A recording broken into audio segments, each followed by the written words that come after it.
แถวนี้บ่มันนี่แตกก็ได้เพิ่นอยากเอาอัน โอ้คักอยู่ได้บ่บุญ 10 คูณ 15บ่นี่ เอาอันโซนแถวนี้เนาะนี่ 10 คูณ 15บ่หรือ12 คูณ 15โยอันนี้ก็ หรือว่า15 คูณ 15มันนี่เท่าไหร่ เฮาต้องเว้าแน่เนาะเฮาเว้าเรื่องราคาแล้วก็ต้องเบิ่งกว้างๆนำหั้นแหละเนาะราคาสูงเฮาก็บ่ไหวคือกันแน่เนาะทางออกทางเข้าเลยบัดนี้ ก็ออกนี่แล้วเขาก็เรียกให้ ได้อยู่ แล้ แล้ว วว่า เขาบ่อัดดอกทางออกทางเข้า แม่นว่าซื้อแล้วปิดบ่ได้เด้เนาะ อ๋อบ่แม่นว่าสิปิดไปเฮ็ดหัวออมเลย บ่มีทางออกก็บ่ แวะ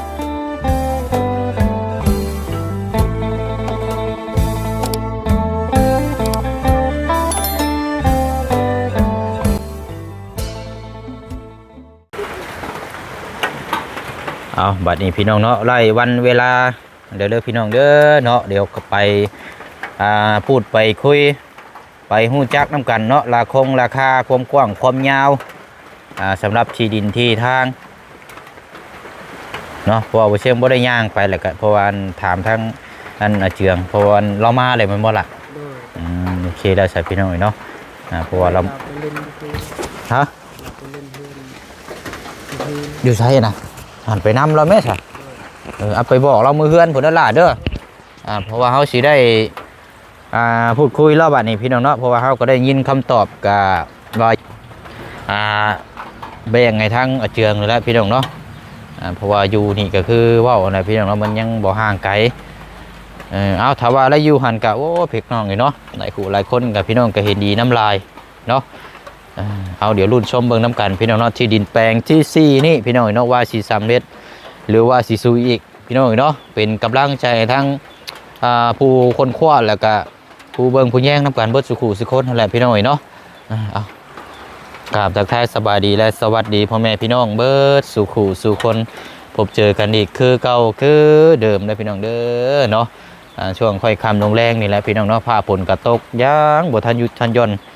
ตั้งแต่บ่ายโมงเนาะตอนนี้ก็สิเข้า4หรือว่า5 โมงแล้วแหละพี่น้องผ้าฝนก็ยังตกอยู่เอาก็ทั้งบ่เชียงว่าอยากได้ประมาณปุกเฮือนก็บ่ใหญ่หรอกพี่น้องเนาะซ้ำกับเฮือนน้องปลานี่ก็ได้พี่น้องประมาณ4 คูณ 5หรือว่า4 คูณ 5ประมาณนี้แหละพี่น้องเนาะก็บ่กว้างบ่ใหญ่หรอกพี่น้องเอ้ยประมาณจักเลินก็ถ้าเพิ่นนั่นก็บ่เชียงอยากได้อยู่ประมาณ15 คูณ 15ก็ได้พี่น้องเนาะ15 คูณ 15พอปลูกเฮือนชาได้หลังนึงแล้วพอมองห้องน้ำของไร่ได้แล้วกันหน้าบ้านเดินซานเล็กๆน้อยๆพอนะพี่น้องเนาะเอาก็มีแต่ว่าประมาณนี้พี่น้องเดี๋ยวไปรุ่นไปชมน้ำกันเนาะว่าสิคงราคานี่เท่าใดเนาะบวกกับผ้าผุนกระตกได้มันก็จะเฮ็ดเวียกไปเปื้อนแล้วแบบนี้เนาะรอทางอันนี้อยู่พี่น้องเลยปกติว่าสิไปก่อนแล้วรอทางทีมงานมาทางบ่อบุญบ้านป่าเนาะทางบ่อจันบ่อบุญสารวัตรเดินทางกลับเมื่อบ้านแล้วพี่น้องเนาะเมื่อเสกรถเสกรางเรากันเนาะโอ้ยอันนี้ก็รถหากระซื้อพี่น้องเนาะก็เกี่ยวกับระบบจอล้วนเกี่ยวกับระบบไฟเบิ่งทางนั้นก่อนแล้วทางนี้เฮากะสิผู้อยู่แล้วก็เบิ่งน้ำกันพี่น้องเนาะว่าเป็นจังใดแบบใดคือเฮาเบิ่งน้ำกันทันแล้วเนาะนะเจือนกำลังไปน้ำไปบอกเราอยู่พี่น้องเลยเนาะแล้วก็ย่างไปเนาะมาเบิ่งทางนี้ก่อนนอนอีกเลยทางนี้เนาะเป็นนี่ใดเนาะเบิ่งก่อนโอเคเอาเนาะสบายดีทางน้องห้างเปิดไฟก็ไล่ไหหล่ามีโบวิมุนเดี๋ยวยุงกัดดุนะอยู่ในถุงได้นะพุ่นมีหมดอยู่คุณอยู่ในกล่องเห็นบ่ในกล่องนมลูกจังฮะ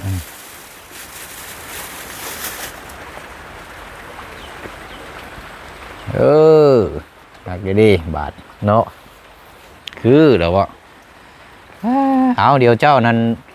เอาลูกอยู่นี่นะเด้อเดี๋ยวบ่เชียงสิไปเบิ่งกับทางอาเจืองเรื่องที่ดินเพราะว่าไปบ่ได้พี่น้องมันฝนตกเดี๋ยวบ่สบายอีกเดี๋ยวได้คำตอบแบบใดแล้วก็จังในอาเจืองพอแล้วมาอธิบายอีกทีนึงเนาะหรือว่านั่นกับบ่เชียงสิเข้ามาก็แจ้งบอกทีนึงไปอีกทีเนาะโอ้มันยังได้ยังอันนั้นรถโอ้ เครื่องบินบ่นะไผซื้อมาให้อะนะ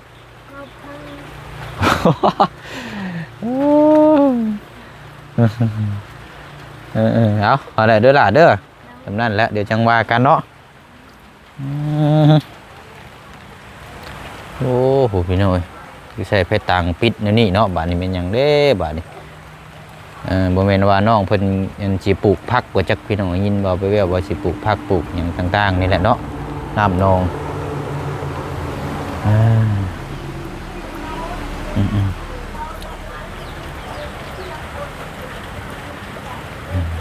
ไปเอาละพี่น้อยเนาะรุ่นส้มบ่น้ำกัดเนาะฝนก็ตกเอาเราอันเมื่อเฮือนเดี๋ยวเราล่ะเนาะโดยโอเคภาษาเฮาคอยย่างเมื่อบัดนี้ไปพอดีแล้วทางบ่บุญกำลังมาทางบ่บุญทางนุ่งเฮิมกูอยู่น้ำนี่แหละพี่น้อง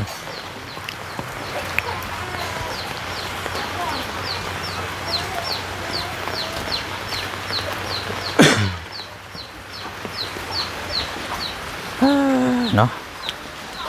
บ่สดบ่ใสและบ่เสียงพวกนี้ก็จักเป็นหยังพี่น้องเฮ็ดเวียกเฮ็ดงานนี่ก็เป็นแบบบ่ลองต้องแต่งแบบนึงจักแนวใดหรือว่ายังบ่ทันได้กินข้าวป้อเนาะหรือว่าข้าวเที่ยงยังบ่ทันได้กินพี่น้อง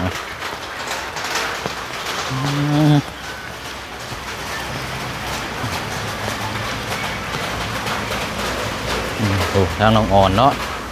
ให้น้องอ่อนแล้วพาไปเมื่อวานนี่กับพี่น้องเนาะก็เห็นยังล่ะแล้วก็ประกูดอีกแล้วโอ้เอาเนาะ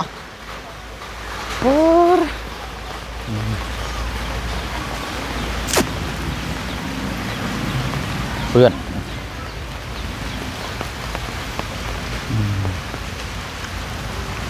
เฮ้ย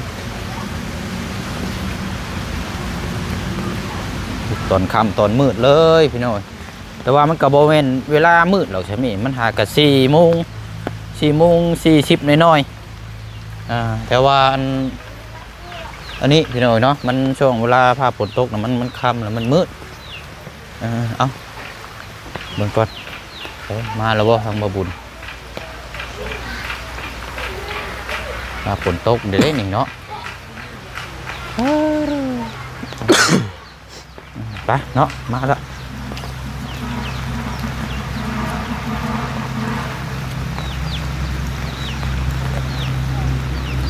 ก็ถือว่าเป็นอีกเคสที่เขาติดตามเรื่องที่ดินนี่ มาหาพึ่งยาว เคสแรกเลยนี่พี่น้องที่ผู้เชี่ยงได้แบบเพราะว่าสี่ที่นี่แหละเนาะกันชิว่ากันใช่พี่เด้อ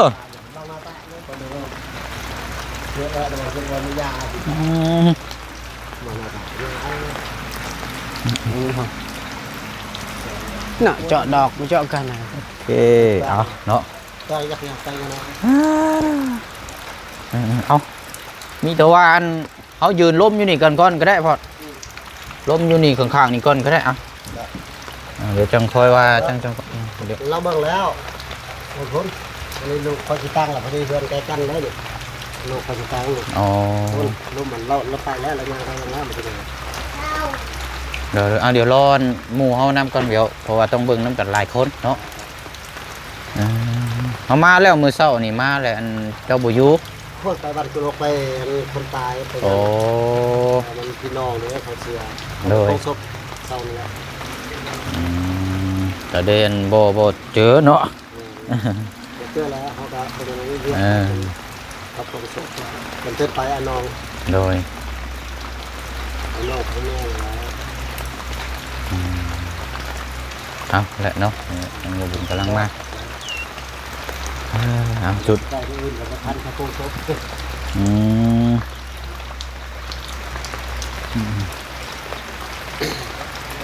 ทีละอยู่นี่ได้นี่เขาเบิ่งน้ำกันนี่ข้าวก็ได้เพราะว่ายันว่ายางยันว่ามันบ่ได้มีระเบิดบ่ยันว่ามีระเบิดได้มันน้ำสบายดีของพี่บ่วันเด้ บ่เอาระเบิดอันนี้แหละเขาว่าแม่นเอาตึ้มเลย มีห้องน้ำไอ้ที่ห้องน้ำอันนี้มันเต้นเลยคอยอัดแล้วยังสิบ่มี โอ้ยยินบ่ไรบ่หลังไม้กูญาตินะข่อย แต่ย่างเขาไปบ่มีดูจักแล้วว่า ที่แรกเขาทำในยางเมืองบ่นี่ ยังบ่นั่นแหละบ่บุญเด้อไปย่างเข้าไปเบิ่งน้ำกันเบิ่งเด้อนั่นน่ะ โชคโอ้ย หมดแล้วเริ่มแล้วนี่ เป็นสุดป่วยเลย ควยลายบ่แล้ว เวียนจักกันนี่ นี่แหละตัวนี้แหละ ใช้พ่ออยู่ใช้น่ะ นี่แหละ แถวนี้บ่ มันนี่แตกไปได้เพิ่นอยากเอาอัน โอ้คักอยู่ได้บ่บุญ จักเม็ด10คูณ15บ่นี่ เอาอันโซนแถวนี้เนาะนี่ บ่ได้เอารถจอดก็ได้ตังค์เลยนี่มันเปลืองอยู่แล้ว แปลว่าดินงามอยู่เนาะบ่ต้องว่าอันนี้เนี่ยเฮาบ่ต้อง อันนี้ล่ะเขาลูกก็อยากตั้งเท่านี้แต่ที่ใกล้กันเลยนะ อันว่าโซนตัวที่เฮาเว้ากับเจ้าเมื่อวานนี่เนี่ยบ่ตัวนั้นบ่แวงให้บ่ บ่ตอนนั้นสิลูกอย่าเรา ลูกเจ้าสิเอาบ่ ใช่เด้ ตั้ง อ๋อ แม่น ตัวโซน ให้แฟนอยู่ นี่ได้บ่บุญเทิงๆนี่ อืม บ่ ที่คุยกันเมื่อวาน แฟ นี่ นอยู่อันนั้นอยู่ตารางเรือนนั่นเขาอยู่ปากบ่อนี้ก็ให้ บัดนี้คือต่อลงมาจากกอไผ่นี่บ่พ่อ อันนี้ก็ตัดออกก็ได้ขันยันมันห่มบ่มันหยังดอก บ่อนที่ว่าเจ้าสิแบ่งก็มาจากกอไผ่ลงมานี่บ่ ก็ตามคือเจ้าว่าสิแทกเอา แสดงว่าดินเจ้านี่กว้างว่าพุ่นนะไอ้เนาะ ว่าสิแทกเอา10เท่าไหร่10คูณ15บ่หรือ12คูณ15 เดี๋ยวอันนี้ก็ หรือว่า15คูณ15มันนี่เท่าไหร่ เฮาต้องเว้าแน่เนาะเฮาเว้าเรื่องราคาแล้วก็ต้องเบิ่งกว้างๆนำหั่นแหละเนาะเอาราคาสูงเฮาก็บ่ไหวคือกันแน่เนาะ 15คูณ15 35คูณ15เนาะ 15คูณ15นี่เจ้าก็ต้องตั้งราคาไว้เนาะ แม่น แม่นเดี๋ยวเพิ่นสิเองดอกสำไรสาบบุญเฮา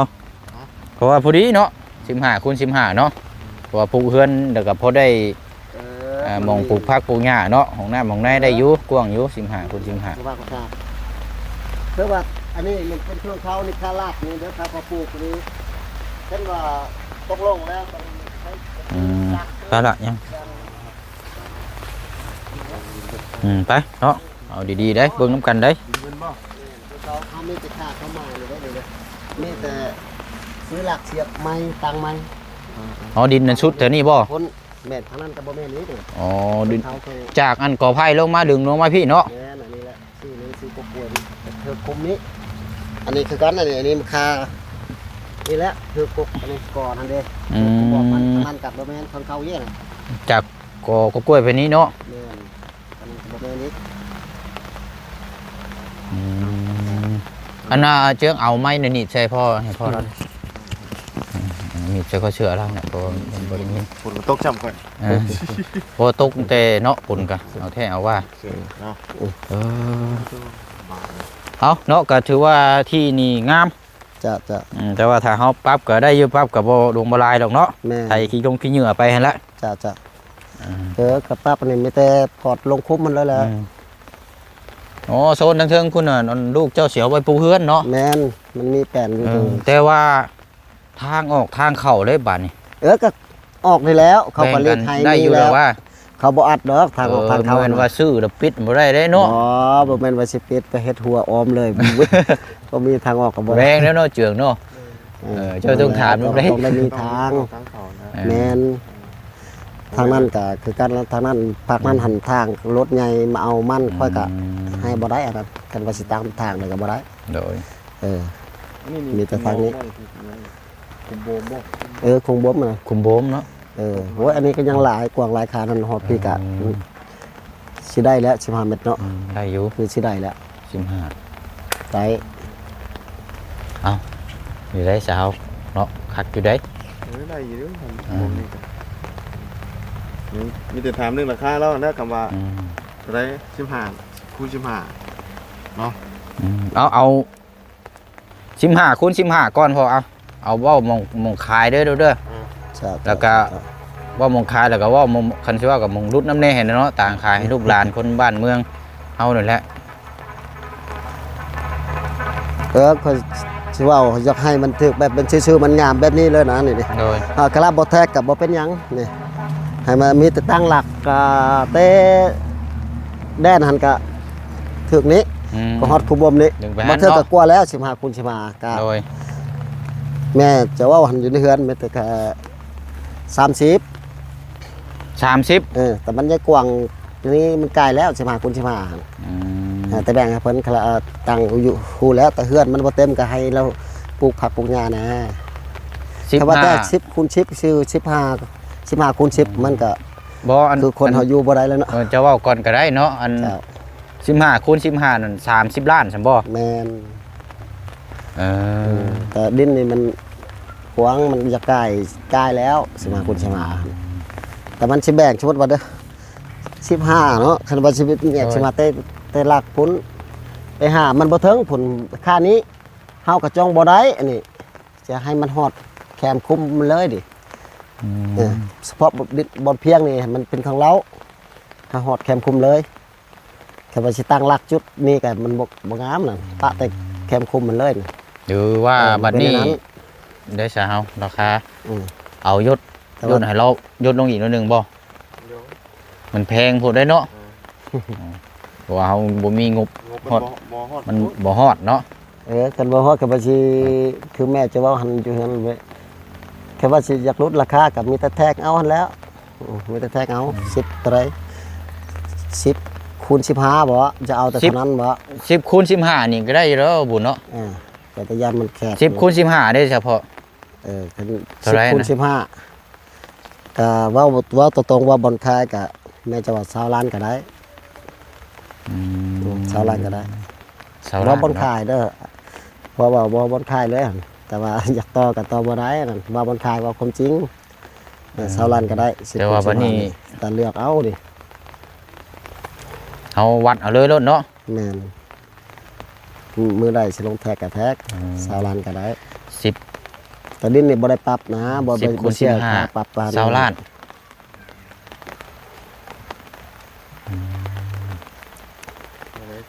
เอาเป็นว่า อันว่าเฮายังบ่ทันได้ตกลงเด้อ เจ้า แต่ว่าเฮามาถามก่อน เจ้า เพราะว่าเฮาทีมงานหลายคนแล้วเฮาถ้าว่าเพิ่นว่าโอเคแล้วเฮาสิเห็นดีกันแล้วแม่นเฮาสิเอาอยู่นี่เลยพอเด้อ จ้า 10คูณ15นี่20ล้านลดอีกบ่ได้บ่พอ ได้ได้ อันเอาจังกับประมาณ12คูณ15นี่บ่ได้บ่ 12คูณ15เอา12บ่กว้าง12 โดยกว้าง ยาว โดย 15ก็เติมให้2เมตรไปได้ก็จะ20ล้านนั่นแหละ เนาะ ข้อสำคัญก็ได้เพราะว่า 12คูณ15ก็หนึ่งมาก็ดินนี่ก็คือเฮาเห็นแล้วบ่ได้ปรับหยังมากมายเนาะ แม่นมันบ่เสียเงินหลายนี่ เฮา แบบ บ่ ว่า ได้ปรับเด้พี่น้อง แค่ว่าดินมันเป็นตะพังเป็นอันนั้นก็โอ้ยยังเสียเงินปรับอีกจังได้ตังค์ใดอันนี้ธรรมดาอยู่นี่มีแต่กวดเอา โดย นะ ยุงลายเนาะสิกวดลงคุมนี่ก็ได้นี่ โดย สิลงคุมนี่ เอาซะเนาะมีแต่ว่าเฮาได้บ่บุญถามเราเลยกว่าเจ้ากะ นี่จะทำอะไรได้จ้ะ โอ้ยถามกันแล้วเนาะเป็นคืออยู่บ่นะกันว่านั่นกับอะไรก็ขอเพิ่มพอเพิ่นอีกบ่หรือว่าจังไดเห็นดีนำกันนั่นแหละบ่ทั้งบ่จันทร์กับบ่อยู่ครับลงเลย ลงนะเราลงก่อนไปแล้ว Ừ. ยิ่งเดือดเปิดเดียวบันจะกันได้เนี่ยเมื่ออยู่บ่มื้อนี้ เมื่อยังเมื่อพร้อมกันกับมื้อมาแล้วข่อย เห็นบ่ เออเมื่อปะกันละบาดนี่เนาะ คืนน่ะ คืนกัน ได้ เช้าไหม ยันเบิดแล้วจ้ะ มาได้อีกดอก เดี๋ยวโทรมาบอกเมียอีกแล้ว เออ โทรบอกเมีย มัน เช้านี้ ค่ำนี่แหล้วเนาะ แม่น เก็บดอกแค่ถ่าหนึ่ง เช้านี้ก็ไป เตเว่นเนาะกับว่าบ่ได้มี คืนกะจิ แต่ว่ามื้อก็บ่ได้ซื้อคือเก่านะบ่เอาบ่ครบ เพราะอันคือว่าเฮามาถามก่อนนะพ่อคือเฮาเมื่อก่อนแล้วเฮาขึ้นมารอบหน้าเฮาเมื่อบ้านกันประมาณจัก2-3มื้อแล้วขึ้นมารอบหน้าแล้วแม่นเฮาถ้าว่าโอเคได้แม่นว่าซุมเฮาก็สินัดเจ้าแล้วซื้อเลยนะ จ้า ใส่บ้านในยัง แม่น ได้ เพราะว่าทางพ่อว่าโอเคทางคนทางโอเคนำกันแล้วก็แม่นก็มีแต่ว่านัดหมายเนาะ แม่น 12คูณ15 ซาล่าง 20ล้าน 15คูณ15 30 30แต่มันจะกว่าอยู่แล้วคอยจะปั้นให้มันคันว่า30มันฮอดแบบว่าซีเอาเลยมันกว่า15อีกก็ได้แบบมีแต่ซีเอา ซาล่าง แม่น มันหายากเนาะ แม่นคักอยู่ เอาแล้วเนาะก็เดี๋ยวเฮา จ้ะ ถามทั้งพ่อแม่พี่น้องทั้ง FC ที่เพิ่นติดตามทั้งเคสน้องเพิ่นนั่นแหละเด้อพอเด้อ จ้ะ เพิ่นสิเห็นดีนำบ่แต่ว่าพี่น้องเพิ่นว่าโอเคก็เฮาก็มีแต่ว่ารอบหน้าเนาะเดี๋ยวเฮาสิให้ทางอาเจืองมาแจ้งบอกเจ้าอีกทีนึงว่าโอเค จ้ะ แล้วก็มื้อนี้ว่าหาวันเวลานัดหมาย จ้ะ เนาะถือว่าเพิ่มเติมจังได๋ก็จังว่าจังคุยนํกันอีกเนาะแต่ที่แน่ๆน่ะยุ่งหลายตอนนี้ไว้นี่ ไว้ได้ โอ้ยทางยูทางนี้นะส่วนหลายมันทีนี่แหละเอา ป้าเฉพาะเนาะเอาอะไรสรุปกันแล้วเดี๋ยวจังป้าย่างมือเฮือนทางอาเจืองพุ่นละเนี่ยเมื่อพูดเมื่อคุยถามน้ำกันอีกพี่น้องดีน้ำบอเนาะ เจ้าสิตั้งบ่ แม่นนี่ อันนี้บัดมีแต่มองล้อปลูกพังอันนี้เนาะ กะพังเราตั้งเฮือนน้อยเฮือนนอน ม นะ องอันนี้ เฮือนนอนนี่เด้กะแปลนนั่นเด้แปลนชื่อแปลนเขาหันแปลน นี่ ชื่อ เรา มา เข้า แล้ว ไปให้ลูกเราพี่น้องอยู่ทางในพุ่น เอาใหม่นี่ เอาเจอมาเอาไม้ก็ละ นั่นน่ะเจียง ติดใส่เสือเจ้าหั่นแหละ ไอ้เนี่ยบ่ ใส่ข้อเสือเจ้าแล้วป้าเดี๋ยวเฮามาล้มน้ำกันอยู่เพื่อนพุ่นอีกจังหน่อยเอาขอบใจละลายเด้อพ่อเด้อเด้อเดี๋ยวเฮาจะจังใดสิให้ทางอาเจืองมาแจ้งบอกอีกทีนึงเนาะเด้อเอาโอ้ฝนตกนี่ลำบากเนาะ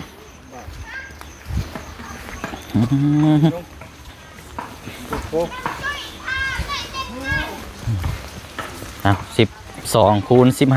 15นี่ปุ๊กเพื่อนหลังซ้ำประมาณซ้ำนี่นั่นแหละแล้วหลังก็เรือหอดนี่ก็เป็นส่วนพักส่วนหญ้าของน้ำของในนั่นแหละพี่น้อยโอ้มือ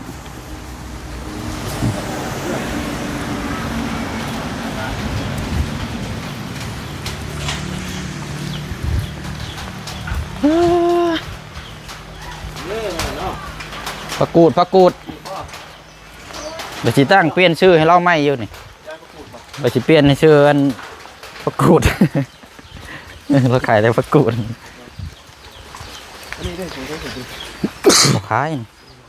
ขอถามมาเบิดเดี๋ยวนะแถวนี้นะ ดินมาลาเลยก็เจ้าลูกเต่าไว้ลูกเต่าอันนี้เพิ่นก็จะ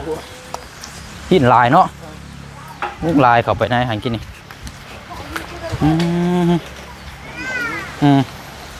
แต่โคบอยู่เอากลับมาสู่ทินฐานบ้านนี่ใช้เฮาบ้านนี่ไปอันนั่งน้ำกันพุ่นบ่กับลูกเมียบ่เนี่ยว่าให้เมียหูทราบน้ำกันเนาะ โดย ไปพุ่นแล้วไปกระตุ้มน้อยพุ่นก็ได้โอ้คอยเด้ สะพานข้ามแม่น้ำโขงได้นี่ โตลงนี่ก็โยหยิบแล้ว